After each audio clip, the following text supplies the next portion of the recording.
ጤና ይስጥልን አድማጮቻችን፣ አሁን የደረሰን ሰበር ዜና አለ።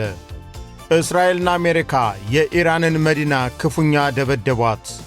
ቴህራን በጭስ ተደብቃ አድራለች። ይህም ከመቼውም ጊዜ በላይ የበረታ ብትር የአየር መቆጣጠሪያ ጣቢያዎችን፣ የጦር ማዘዣ ስፍራዎችንና ሚሳኤል ማስወንጨፊያዎችን ኢላማ ያደረገ እንደሆነ ተነግሯል።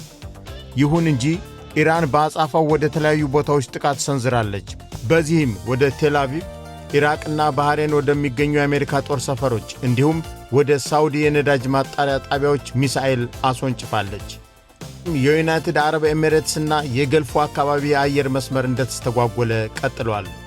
የአሜሪካ ባህር ኃይል ግዙፉን የኢራን ጦር መርከብ መታ። በደቡባዊ ስሪላንካ የባህር ክልል የነበረው ይህ የጦር መርከብ ሲመታ የውቅያኖስ ውሃ ወደ ላይ ሲገነፍል የሚያሳይ ምስል ይፋ ሆኗል። በዚህም 87 ሰዎች እንደተገደሉ ዘጋርዲያን በዘገባው ጠቅሷል። የሰሞኑ ጦርነት ኢራን ከ1000 በላይ ሰላማዊ ዜጎቿን ያጣችበትና በርካቶቹን የመቁሰል አደጋ ያስተናገዱበት ሆኗል። እስራኤልም ቁጥሩ በውል ያልተገለጸ ጉዳት አስተናግዳለች። አሜሪካ 6 ወታደሮቿን ያጣች ሲሆን ይህም በሴኔቱ እያነጋገረ ይገኛል። በተያያዘ ዜና ሲአይኤ የኢራንን ጦርነት ቀጥታ ከመፋለም ይልቅ በመንግሥት ተቋሚዎችና ታጣቂዎች በኩል ማዳከም ይሻላል የሚል ሐሳብ ማቅረቡና ጉዳዩም እስራኤልን እንዳሳሰባት ምንጮች ጠቁመዋል።